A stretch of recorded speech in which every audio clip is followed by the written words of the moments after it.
A graça e a paz do nosso Senhor Jesus Cristo. É sempre uma alegria compartilhar a palavra do Senhor, com vocês que estão aqui, com vocês também que estão nos assistindo. O tema da reflexão de hoje, meus amados irmãos, é cristão praticante ou cristão teórico. De um lado, um cristão devoto, fiel, que vive o que prega o que diz, que é um discípulo genuíno de Cristo. E do outro lado, um cristão, que a gente pode colocar aqui entre aspas, teórico, que até sabe muita coisa na teoria, até pode viver num ambiente religioso, pode ser fluente no crentez, mas a vida espiritual dele é uma teoria, não tem prática. E para a gente delimitar e voltar esses dois perfis que convivem muito bem dentro da igreja e não tem como saber, porque o evangelho está relacionado ao que está dentro do nosso coração. Então, só quem sabe efetivamente se nós somos ou não cristãos verdadeiros e genuínos é o Senhor. Mas esses dois grupos, eles convivem harmoniosamente na igreja. Mas eu queria ampliar nesse primeiro momento para a gente refletir que existem 4 grupos. E desses 4 grupos, nós vamos chegar nesses 2 grupos que eu falei. Se pensarmos de uma maneira geral, a gente tem 4 possibilidades de uma forma macro. Primeiro, alguém que não é cristão, é totalmente alheio a Cristo, eu estou fora, estou em rebelião declarada com Deus. Isso é muito claro, isso é muito visível aos olhos. Boa parte da humanidade se encontra nessa situação. O terceiro grupo é um grupo que tem crescido fortemente, onde a pessoa se autodefine cristão não praticante, inclusive evangélico não praticante. O segundo grupo é o cristão, que eu delimitei aqui de teórico, e o primeiro é o cristão efetivo, genuíno, praticante. Vamos para esses 2 primeiros para ficar claro. O cristão, quem não é cristão, quem é rebelde com Deus é muito fácil. Mas tem um grupo que cresce assustadoramente, que é o cristão não praticante autodeclarado. Isso era mais comum na Igreja Católica, ouvir o termo católico não praticante. Isso era bem mais comum. Mas no último IBGE já se abriu esse flag para o evangélico não praticante. E pasmem, 4 milhões de pessoas responderam no último IBGE que são evangélicos não praticantes. 4 milhões. Esses que tiveram coragem de responder, e teve muitos que colocaram que não eram, colocaram no outro grupo. De um total de 65 milhões de evangélicos, 4 já se autodefine cristão não praticante.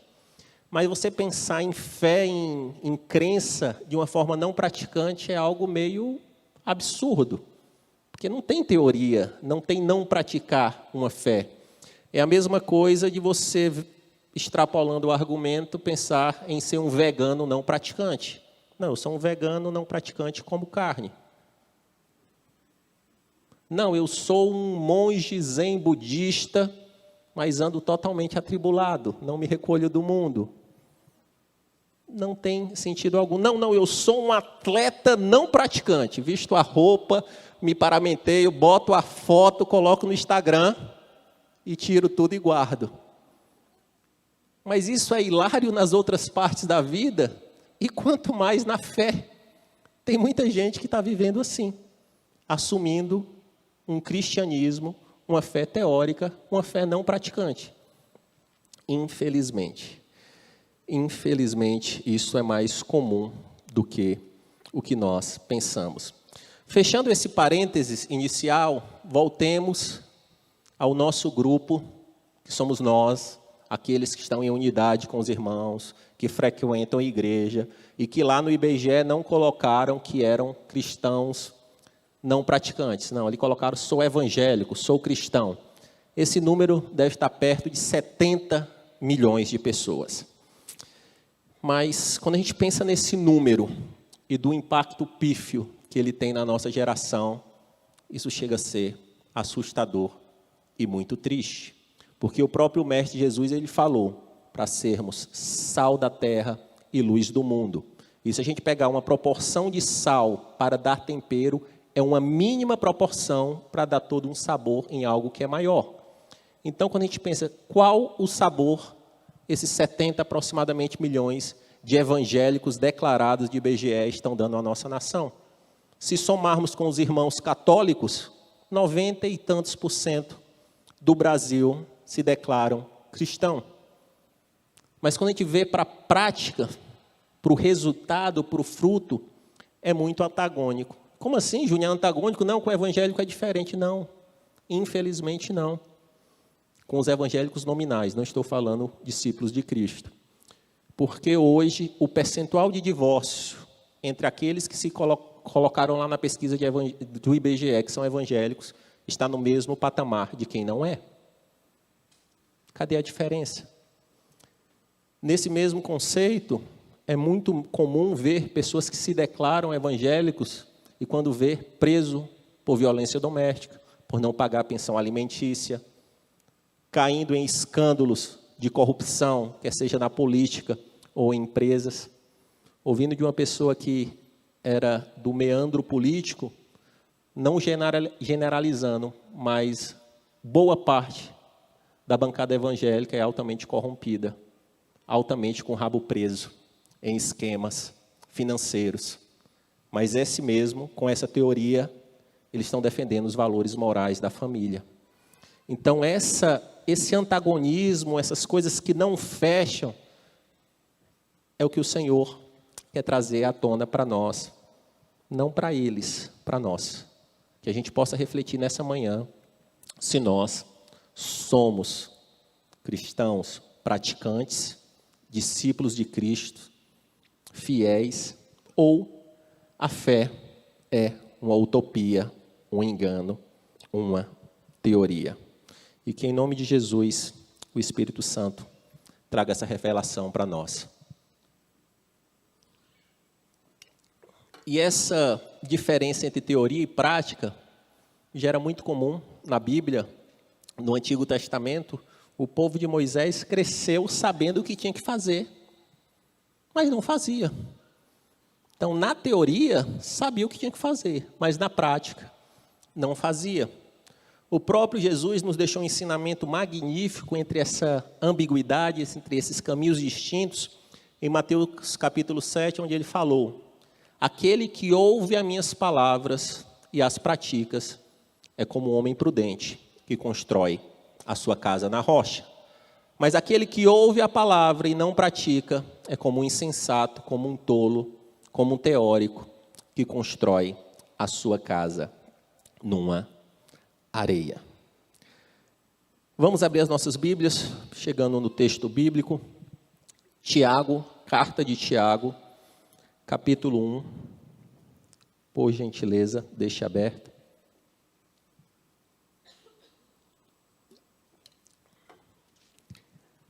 Antes de ler o texto, dar uma breve contextualizada. Quem escreveu essa carta? Tiago, o irmão de Jesus, uma liderança fortíssima da igreja primitiva. E na sua carta ele era muito pragmático, muito direto ao ponto, com uma sabedoria imensa. Muitos colocam o livro de Tiago, que está para o Novo Testamento, assim como Provérbios está para o Antigo Testamento. E alguns teólogos extraem e delimitam que a principal mensagem que Tiago quis deixar na sua carta é essa, de uma fé prática, de uma fé vivida. Foi Tiago que diz: você tem fé? Então me mostra os frutos, me mostra o resultado dessa fé. Essa fé, ela tem que ter resultado, tem que ter obra. Vamos ao texto sagrado a partir do verso de número 19. Meus amados irmãos, tenham isto em mente. Sejam todos prontos para ouvir, tardios para falar e tardios para irar-se. Pois a ira do homem não produz a justiça de Deus. Portanto, livrem-se de toda impureza moral e da maldade que prevalece. E aceitem humildemente a palavra implantada em vocês, a qual é poderosa para salvá-los. Sejam praticantes da palavra, e não apenas ouvintes, enganando-se a si mesmo. Aquele que ouve a palavra, mas não põe em prática, é semelhante a um homem que olha a sua face no espelho e depois de olhar para si mesmo, sai logo e esquece a sua aparência. Mas o homem que observa atentamente a lei perfeita que traz a liberdade e persevera na prática dessa lei, não esquecendo o que ouviu, mas praticando, será feliz naquilo que fizer. Se alguém se considera religioso, mas não refreia a sua língua, engana-se a si mesmo. Sua religião não tem valor algum.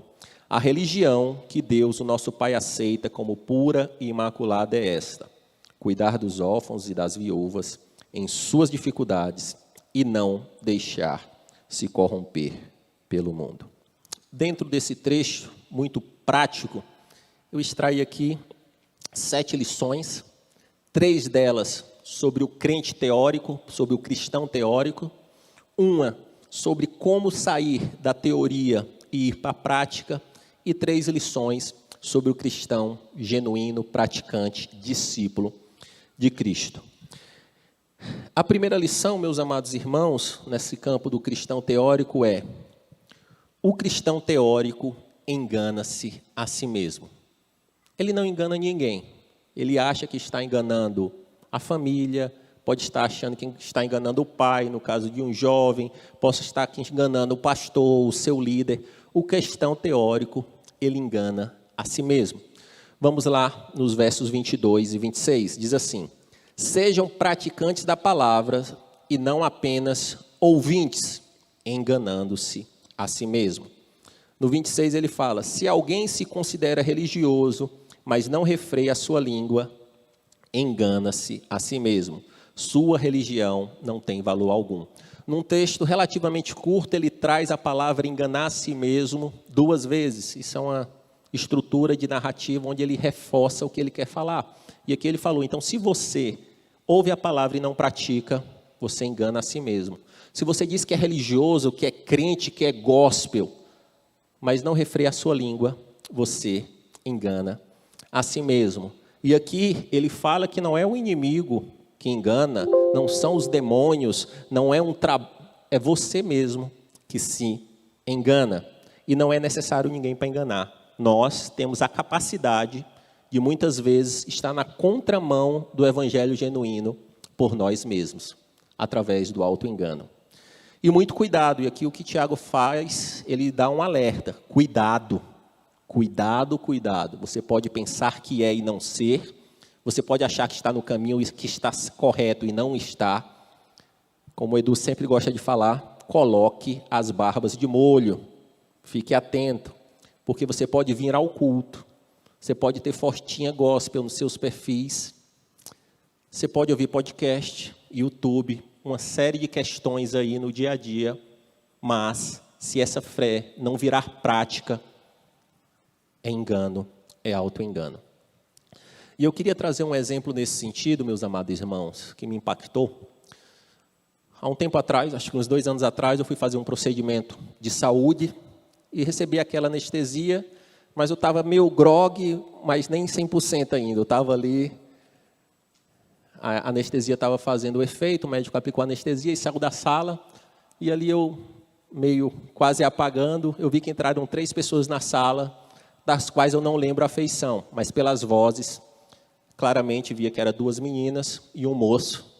E organizando as coisas lá, e começaram a entrar, achando, obviamente, que eu estava já 100% apagado, eu devia estar uns 90%.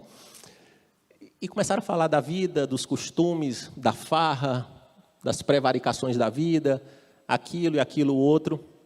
E uma das moças falou lá que estava saindo com um homem casado e tal, mas uma das meninas, a outra menina falou: mas você não é crente? Ela disse: não, mas eu estou afastada. Mas eu vou de vez em quando, muito possivelmente na ceia. Mas tem uma coisa que eu não deixo de fazer. Não deixo de dar meu dízimo. Quando eu não vou, eu mando pela minha mãe.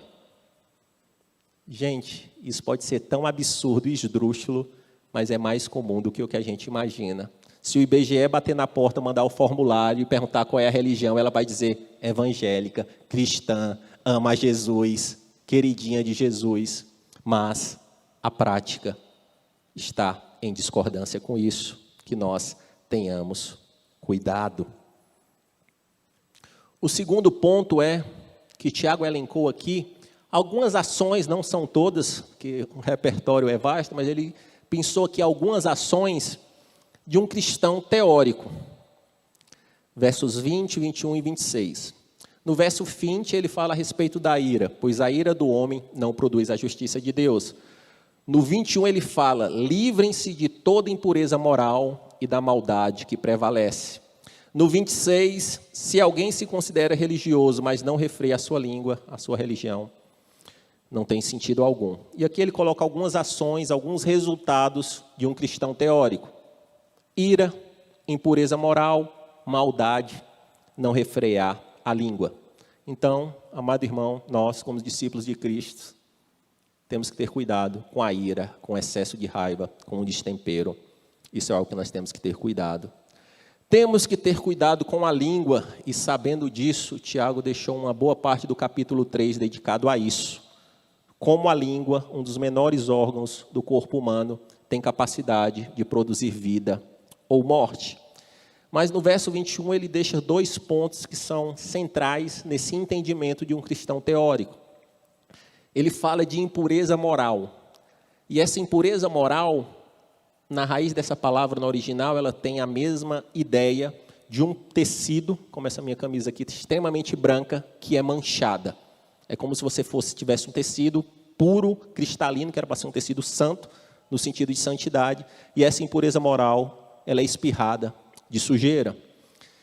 E ele fala para abandonar a maldade. E essa maldade ainda é mais crítica, o buraco é mais embaixo, como se diz no jargão popular. Em que sentido? Porque essa maldade não é eu ter um ato ruim, não é eu ter um destempero, não é... A raiz dessa palavra maldade aqui é iniquidade. A raiz dessa palavra aqui, ela remete à depravação, remete a não se envergonhar de quebrar o mandamento de Deus. Então, uma característica de um cristão teórico é a impureza moral e a maldade a um nível que você peca e não se ofende mais. Você peca e o seu coração não sofre mais. O Espírito Santo, que deveria estar ali alertando, não está. Então, esse nível de maldade que ele alerta aqui é um nível de maldade tão grande que eu posso pecar, eu posso ofender a Deus, eu posso adulterar contra o Senhor sem nenhuma ofensa, sem nenhum sentimento, sem nenhum arrependimento, sem nenhum remorso. Isso é muito triste. E a pergunta que fica é: pecar, todos nós pecamos, só existe um único santo, mas pecar sem se arrepender, sem se ofender, sem cair, tentar levantar, pedir perdão e caminhar, é uma conclusão que o Espírito Santo está bem distante. Que o Senhor tenha misericórdia e que a gente possa estar alerta a isso. Se nós temos dificuldade, se nós eventualmente caímos, nos levantamos pedindo perdão, ou se o nível de pecado está tão introjetado, está tão enraizado, que se caracteriza uma iniquidade com um coração duro, petrificado, que não sinto nada quanto a isso. O terceiro ponto em relação ao cristão teórico é que ele tem outra característica, que ele ouve e esquece. Versos 23 e 24. Aquele que ouve a palavra, mas não põe em prática, é semelhante a um homem que olha a sua face no espelho e depois de olhar para si mesmo, sai logo e esquece a sua aparência. Uma forma de compreender o texto bíblico é sempre uma análise do contexto. Como assim? A pessoa se olha no espelho e já esquece? Lembre-se que naquela cultura, espelho era um artigo raro. Não é hoje que você tem em casa, na bolsa, 4 no carro, o celular funciona com espelho, e todos nós temos uma cultura de conhecer a nossa face e a nossa feição, é muito comum. Naquela época, o espelho já era de metal, os melhores eram de bronze, era um artefato caro e que ainda não dava um vislumbre muito claro. E muitas das pessoas que ouviram essa mensagem talvez nunca tiveram o seu espelho próprio, ou talvez nunca se viram, ou se viram poucas vezes, ou tiveram esforço para comprar aquele espelho, ou se viram no espelho que não era seu. E aqui a analogia que Tiago está falando. Da mesma forma que uma pessoa que nunca se viu e se vê no espelho, aquilo que era para ser algo tão marcante, tão chocante, e ele sai dali e esquece, da mesma forma é o não praticante, que ouve a palavra de Deus e logo quando sai daquela porta, não esquece. É a diferença entre o domingo abençoado e a semana trágica. A conta tem que fechar. A palavra que é semeada no domingo, no devocional, na vida, ela tem que servir na prática de segunda a sábado. E o filtro vai ser sempre a prática. E se perguntar para nós, para as pessoas que convivem conosco, e aí, esse é um homem de Deus, uma mulher de Deus? A gente teria coragem de perguntar, de obter esse feedback sincero? Bater num vizinho, bater num colega de trabalho e dizer, cara, só me dá um feedback. A minha fé, ela, de alguma forma, te ofende positivamente ou te ofende negativamente? Vão dizer que a gente é uma bênção, ou como já se ouve por aí, melhor nem ter virado crente, para ficar do jeito que ficou, era melhor antes. Infelizmente, isso está presente. E aqui Tiago, ele dá uma solução, um caminho para sair do cristianismo teórico para o prático. Simples, claro, verso 21, aceitar humildemente a palavra. Diz assim o texto sagrado: portanto, livrem-se de toda impureza moral, maldade que prevalece, que é a característica de um cristão teórico. E aqui ele diz a solução: aceitem humildemente a palavra implantada em vocês, a qual é poderosa para salvá-los. Aqui o que ele está dizendo, você está num caminho de engano, você está se auto-enganando, você está se iludindo, você está cego, mas o caminho de você retomar a rota, de você sofrer a metanoia de Deus, de sofrer uma conversão genuína, é aceitar humildemente a palavra. Aceitar humildemente a palavra. Só que essa palavra tem uma nuance aqui muito interessante. A palavra original aqui se chama logos. Aceite humildemente o logos, ou aceite humildemente o verbo, fazendo o link com João 1, ou aceite humildemente a Cristo. Porque Cristo é o verbo que se fez carne e habitou entre nós, e a palavra logos é essa mesma palavra que Tiago utilizou aqui.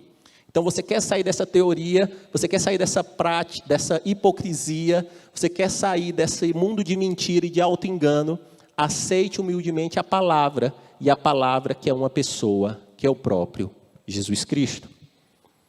Esse é o caminho.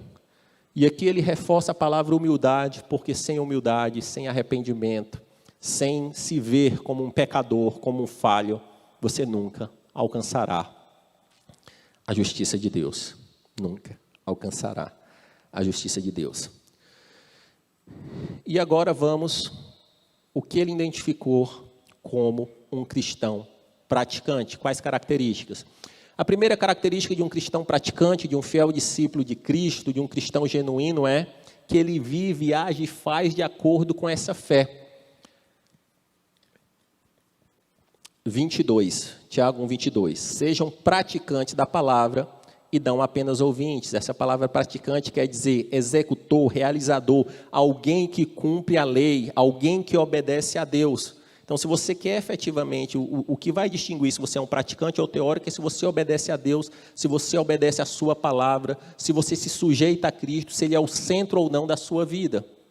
Ah, não, mas Ele tem um espacinho aqui na minha vida. Cristo tem que ser o centro. Mas alguns vão dizer, Júnior, a palavra diz A, mas eu acho B. Deus está dizendo, eu pouco me importo. Júnior, a palavra diz A, mas o coach diz C. Deus está dizendo, eu pouco me importo. A palavra diz A, mas o conselheiro A, o meu patrão, a minha esposa, meu marido diz Z. E Deus está dizendo, pouco me importo. Tem que ser praticante da palavra, da Sagrada Escritura. Mas como praticar o que eu não conheço? Como um advogado vai recitar uma lei da OAB sem nunca ter aberto o livro base jurídico do Brasil? Dá um glória a Deus aí, gente, só enquanto eu bebo água. O povo está com o olho assim meio arregalado. A palavra é dura, irmãos. Lembra sempre que o pregador do evangelho é apenas um mensageiro e ele recebe a carta aberta. Então ele já foi confrontado por essa palavra. E nesse tocante de praticar a palavra, de viver, tudo que você pratica na sua vida, ela tem que desenvolver. É o conceito de Filipenses de desenvolver a sua salvação. Então não tem como você encontrar Cristo, ter um encontro genuíno com Cristo e a sua vida está no mesmo molde desse primeiro encontro. Algumas coisas que você fazia, você tem que deixar de fazer. Alguns pecados têm que sumir. É o que a palavra diz, aquele que roubava não rouba mais, aquele que mente não mente mais. Todos nós temos que caminhar nessa transformação. Eu gosto de um pensamento de Taleb, um pensador contemporâneo árabe, que ele fala: existe dois tipos de pessoas muito distintas. De um lado, aquele que vive o que prega, que é coerente, que se esforça, que é capaz de morrer por uma causa. E do outro, um hipócrita, um burocrático, que vive a vida de qualquer jeito, igual um camaleão, levando a vida de qualquer jeito. E nesse caso, meus amados irmãos, se nós dizemos que Cristo é quem Ele é, tem que ser tudo ou nada. Por Cristo, não tem outra saída. E Tiago, ele é muito enfático quando fala assim: não, você tem fé? Me mostra as tuas obras. Não desmerecendo a graça, não dizendo que as obras serão um caminho para a nossa salvação. Ele está dizendo, não. A salvação é um só caminho. A cruz de Cristo é a graça. Mas quem encontra essa graça e essa cruz, ele não tem como deixar de gerar fruto. É o que está em João 15. Se eu estiver em você e vocês nós, você vai dar fruto. E aqui o Tiago, ele quer abrandar a teoria, talvez ouvindo muita gente que falava e que não era. Ele disse, não, vamos para o fruto. Vamos para o que interessa. Quantos anos você tem de convertido? 30 anos, 10 anos, 20 anos. Qual pessoa você efetivamente discipulou no Evangelho? Uma que seja. Esse era o tipo de pergunta confrontadora que o Tiago faria. Não, mas eu sou crente, eu amo Jesus e tal. Como é que está a sua vida financeira? Você é um fiel devoto nos seus recursos? Não. Aí ele diz, não, cara, assim, discurso. Como existe o ditado popular, falar até. Exatamente. Então, esse pragmatismo de Tiago, que não era qualquer pessoa, ele era um pilar central ali da igreja, realizando concílios, resolvendo problemas. Ele era um cara que dizia, cara, não vem com balela não, eu quero ver o fruto, eu quero ver a vida. E aqui no ponto 6, Tiago, ele traz algumas características de um cristão praticante, versos 19 e 27. Verso 19, sejam todos prontos para ouvir, tardios para falar e tardios para irar-se. Verso 27, a religião tem que ser essa, cuidar dos órfãos e das viúvas em suas dificuldades e não deixar-se corromper pelo mundo. Obviamente que numa carta circular, pequena, ele não conseguiria colocar todas as ações que um cristão tem que ter, num cristão genuíno e prático, mas ele dá aqui alguns relances. Primeiro dele é equilíbrio e autocontrole. Seja pronto para ouvir, 2 ouvidos e uma boca. Deus criou-nos assim, tardios para falar, tardios para irar-se. Outro ponto que ele fala, se você teve esse encontro com esse Cristo, o seu coração tem que ser tomado por compaixão.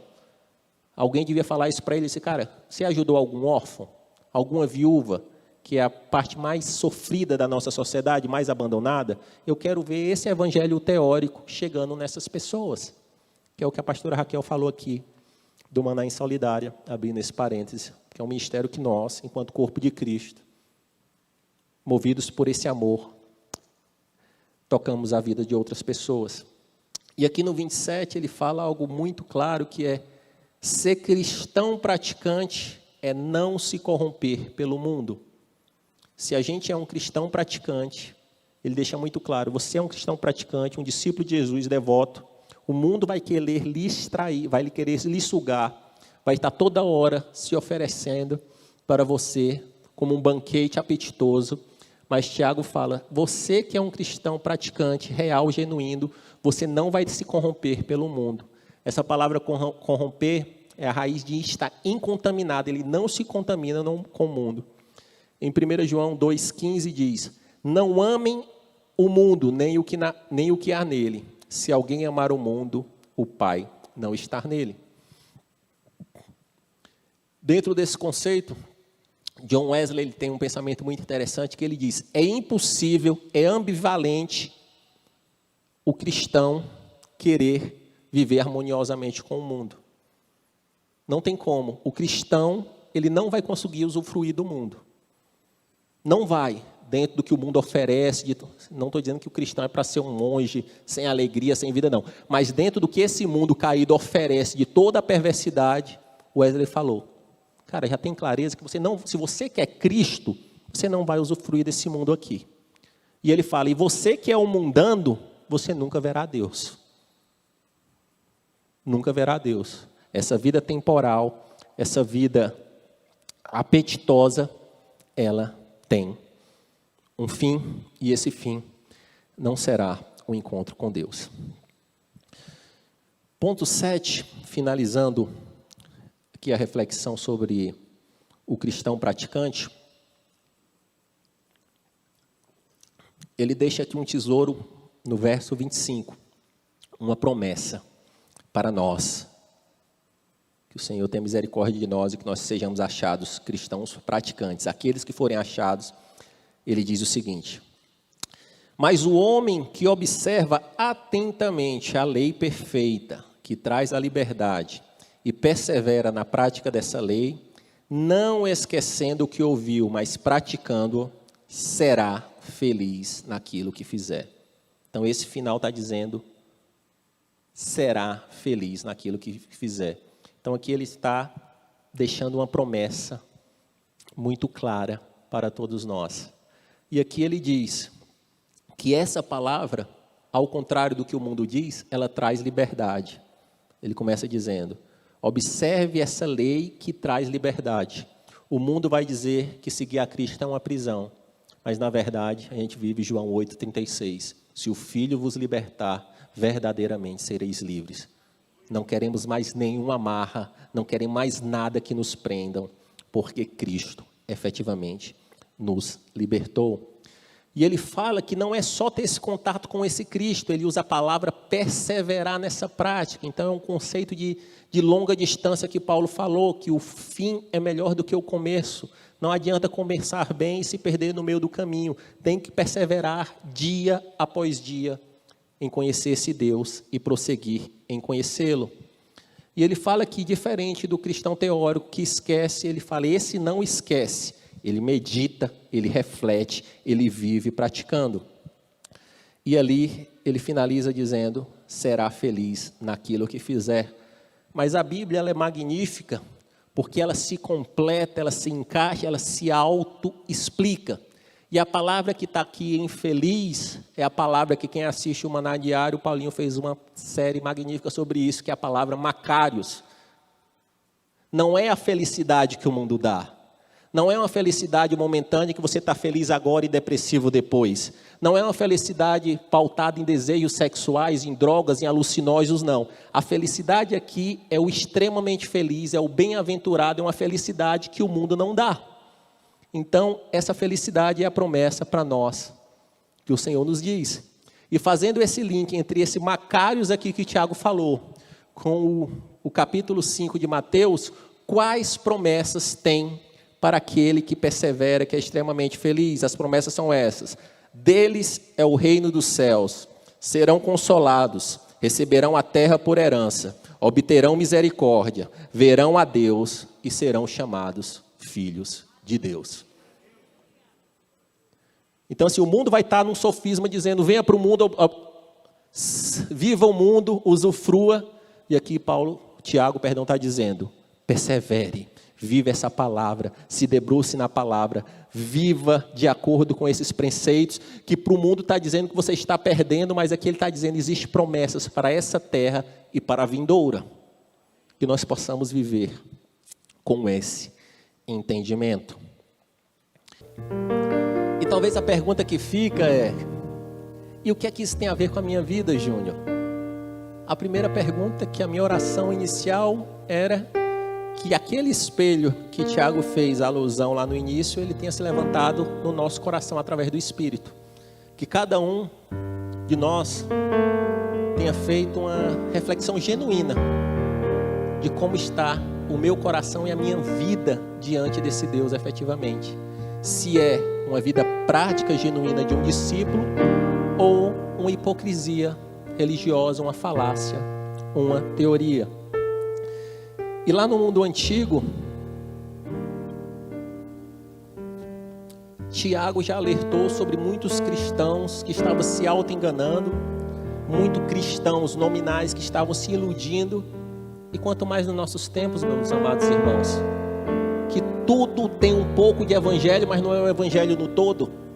Você consegue ver um pouquinho de evangelho no coach, você consegue ver um pouquinho de evangelho nas finanças, você consegue... Só que o evangelho que não é genuíno é você tirando a palavra para produzir engano.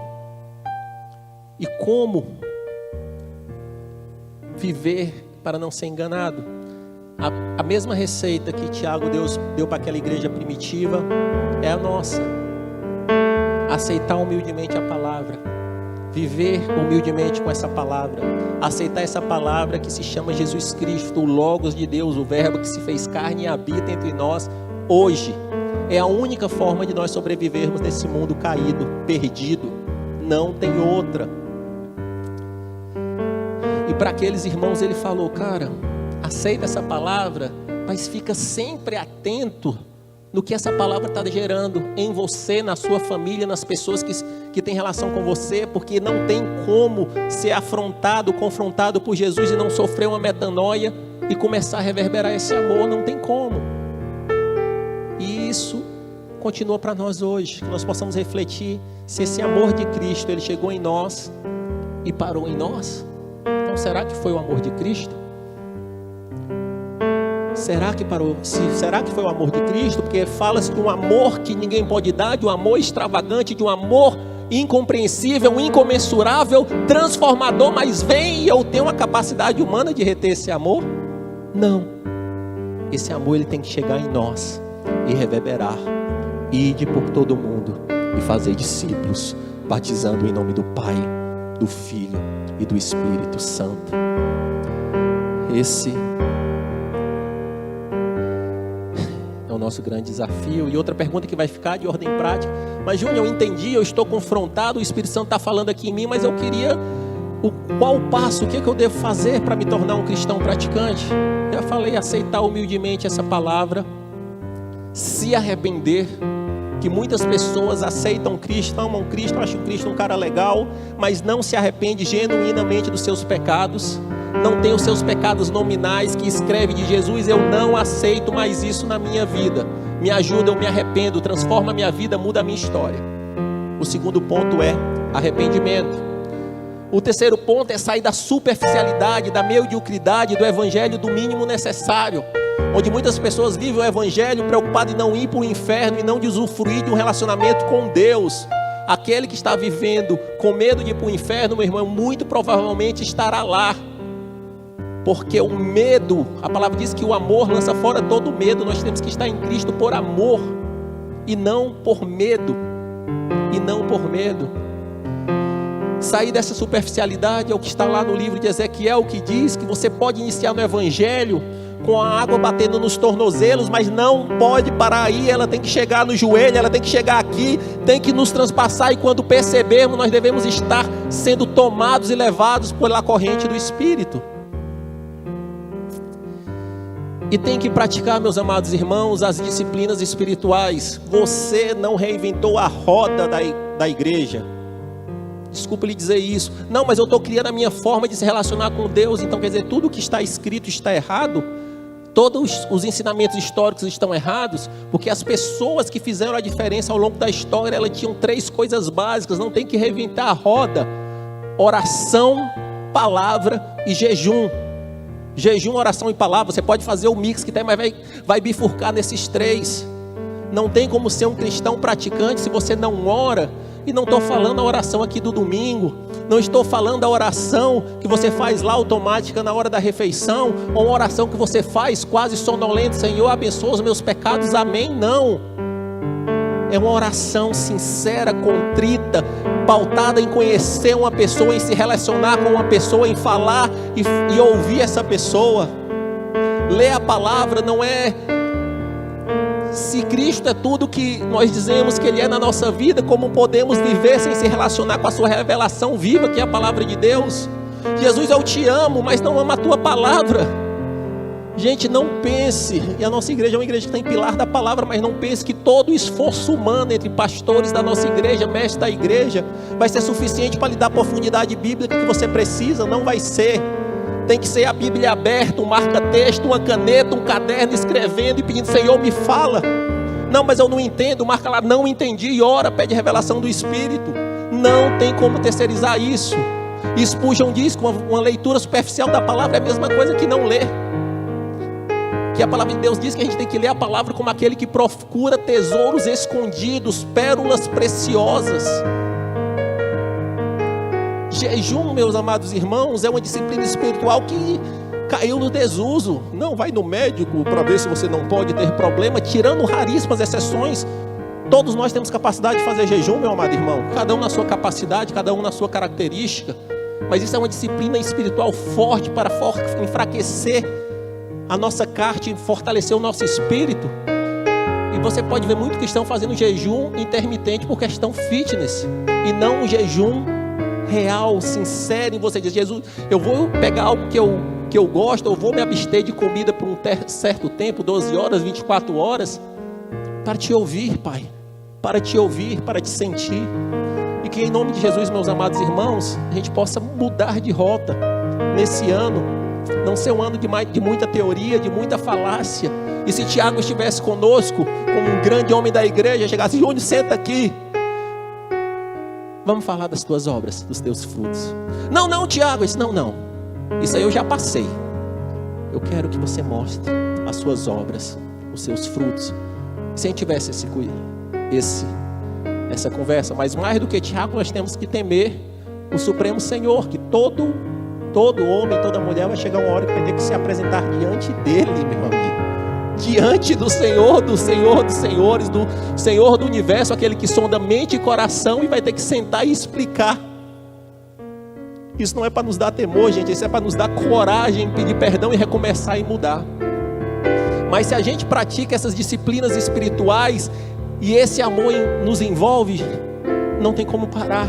Isso vai ter que chegar nas pessoas, isso vai ter que chegar no meu filho, na minha esposa, no meu marido. Vai ter que chegar no meu trabalho, não com hipocrisia religiosa, pautada em moralismos, pautada muitas vezes, acobertada por política, por uma série de coisas. Dá vontade de se chegar para muito colega nosso, vai dizer, sim, esse cristão ele fala muito de você, ele fala muito de Cristo para você. Não, ele fala muito de política, cara.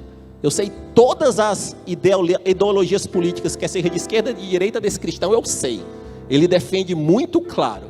Mas nunca falou para mim de amor, de misericórdia, de negar a si mesmo, de um amor transformador, da cruz de Cristo, do sangue do Calvário, da ressurreição de Cristo. Isso nunca falou. Mas das ideologias políticas deles eu sei todas. Sei se ele gosta de Adam Smith ou de Karl Marx, claramente. Mas Cristo eu não consigo ver. Cristo eu não consigo ver. Rezinha, você pode projetar aí, por gentileza, uma imagenzinha que eu trouxe para que a gente possa sintetizar o que foi falado aqui hoje, meu amado irmão, minha amada irmã. Eu coloquei aqui 4 grupos muito distintos, que eu falei no início, mas eu só queria que a gente buscasse a entender o risco de ser um cristão teórico. Porque o não crente, ele já sabe que não quer nada com Deus e vida que segue. O cristão nominal, não praticante, ele já está sabendo que é um desviado. O cristão genuíno, praticante, que é a noiva da igreja, ele está em fidelidade com aquilo que ele acredita. Mas o único que está enganado nessa equação é o cristão teórico. É aquele que está em cima do muro, é aquele que é morno. Ele não é frio nem quente. Ele é morno, e a palavra de Deus em Apocalipse nos diz que o morno, ele vomitará. Passa mais uma resinha, por favor. E o cristão teórico, ratificando as características que a gente falou, ele engana a si mesmo, ninguém engana ele produz o auto-engano. Ele tem como ações a impureza moral, a maldade, essa maldade no sentido de iniquidade, de perversidade, de rebelião com Deus. E ele esquece, ele ouve e esquece. E para se tornar um cristão praticante, só aceitando humildemente a palavra, o Logos de Deus, o próprio Jesus Cristo. E o cristão praticante, ele vive, age e faz de acordo com a sua fé. As suas ações são misericórdia e não se corromper com o mundo.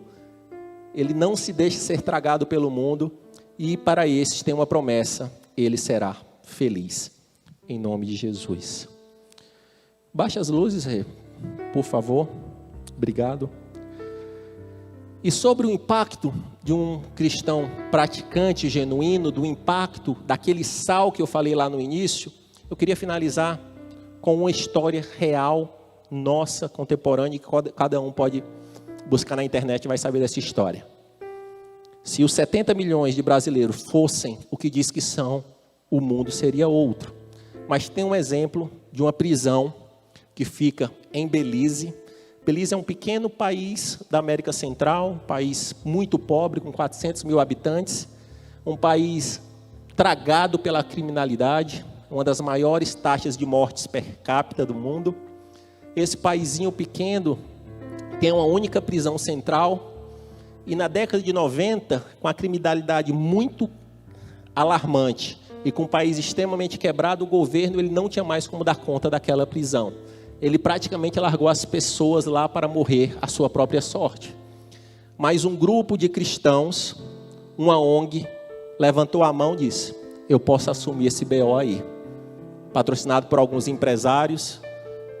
Eu só preciso de 2 condições. Eu não vou infringir nenhuma lei judiciária de Belize, mas eu quero ter livre acesso para pegar o Evangelho de Cristo. E ali ele recrutou uma equipe de carcereiros cristãos. Assim que chegou, fez uma rádio local com pregações de conversão e louvores e colocou em toda a prisão, que rodava o dia inteiro. Levou um pastor como funcionário para trabalhar a libertação de vícios, com 12 passos de cura. Aquele que queria se libertar, trabalhar nisso. Colocou uma capela para ter culto todo dia. E resumo da ópera: aqueles poucos cristãos que adentraram naquela prisão alguns anos atrás, que não muitos, hoje essa prisão ela tem uma grande maior parte de cristãos convertidos. Aqueles presos que viviam como abutres mortos, hoje eles produzem o seu próprio alimento na fazenda, têm uma granja. Aqueles cristãos hoje, os que se convertem, têm o melhor testemunho, eles têm a capacidade, são liberados para sair, para fazer serviços sociais nas escolas de pintura, de capinar, com facões enormes. Aqueles homens que se matavam, transformados pelo Evangelho de Cristo, eles vão fazer serviços sociais. E o impacto desse Evangelho é tão grande que a estatística dessa prisão, na década de 90, era: cada 10 que saíam de lá, 8 voltavam com reincidência. E hoje esse número, de cada 10 que saem, 2 retornam. A grande maioria são reabilitados, são regenerados pelo amor transformador de Cristo e se tornam homens e mulheres que fazem a diferença na sociedade. Essa é a diferença de um cristão praticante genuíno. Onde ele chega, ele ilumina. Onde ele chega, transforma. Onde ele chega, ele dá sabor. E vendo um testemunho dessa magnitude, a gente fica: Senhor, o que é que eu estou fazendo? Essa é a pergunta que eu faço. Senhor, um punhado de homens, eles abraçaram um dos maiores BOs que alguém pode abraçar, assumir uma cadeia com o que existe de pior na humanidade, no conceito humano. E aquele mesmo Deus que mudou a vida lá daqueles homens de Belize está aqui hoje, querendo ter encontros pessoais, dizendo: eu quero mudar a tua história, filho. Sai dessa vida de hipocrisia, sai dessa mentira, sai desse auto-engano, se arrepende dos teus maus caminhos e vem para mim. Ele continua aqui hoje. E se tem alguém que está aqui, eu queria também pedir para o Manan Worship se posicionar, porque a gente vai encerrar louvando em nome de Jesus. E se tem alguém que está aqui, ou está lá na transmissão do YouTube e ainda não aceitou Jesus Cristo como Senhor e Salvador, entregou a sua vida para Jesus, e quer fazer isso aqui hoje, a igreja continua de cabeça baixa, em intercessão. Erga a sua mão aqui. E se tem alguém que está no YouTube e quer também fazer essa entrega, essa confissão de fé, a primeira confissão de fé, coloque o seu nome, a sua cidade. Os intercessores estão orando. É você e Deus, meu amado irmão. E eu vou fazer essa oração, e se você quer entregar a sua vida para Jesus, faça essa oração. Repita comigo. Senhor, meu Deus e Pai, eu me arrependo dos meus pecados, dos meus maus caminhos. Reconheço que Tu és o Filho de Deus, o soberano Senhor, aquele que morreu e ressuscitou ao terceiro dia. Perdoa os meus pecados, escreve o meu nome no livro da vida e do Cordeiro. Essa oração foi para aquele que nunca confessou Cristo como Senhor e Salvador. Mas se tem alguém aqui que se viu, ao se ver no espelho, se viu como um cristão teórico e não como um cristão prático. Não estou falando de você ter uma ficha de membro da igreja. Não estou falando de você ter sido batizado ou não. Não estou falando de quem você é filho. Estou falando de um encontro com uma pessoa genuína, um encontro transformador. E se você se viu como cristão teórico e não prático, que vive aquilo que prega, um fiel discípulo de Jesus, eu também queria fazer essa oração com você hoje. Senhor meu Deus e Pai, perdoa os meus pecados, perdoa, Senhor Deus amado, a minha hipocrisia, perdoa, Senhor Deus amado, a minha religiosidade, perdoa, Senhor Deus amado, o meu engano, o meu auto-engano, por estar seguindo muitas vezes uma religião, uma falácia, mas não ter uma vida devota a Ti genuinamente. Senhor Jesus, muda a minha história, transforma a minha vida, eu entrego o meu coração a Ti, em nome de Jesus. Obrigado, Pai, pela Tua graça, porque o Senhor não desiste de nós, e a cada dia, para aquele que se arrepende genuinamente, a recompensa, a transformação de vida, Pai. Muda-nos, Senhor, transforma-nos segundo a Tua palavra, segundo o Logos de Deus. Nos ajuda, Senhor Deus amado, a seguir sem engano. Nos ajuda, Senhor Deus amado, a mudar de rota, a testemunhar desse Teu amor em todo e em qualquer local. Nos ajuda, Senhor, nos ajuda. Erga a sua mão como quem recebe. Que o amor de Deus, o poderoso Senhor, Criador de todas as coisas, que a graça de Jesus Cristo, o Logos, o Verbo que se fez carne, habita entre nós, e que a consolação, que a comunhão do Santo Espírito esteja com você, com a sua casa, em nome de Jesus. Glória a Deus.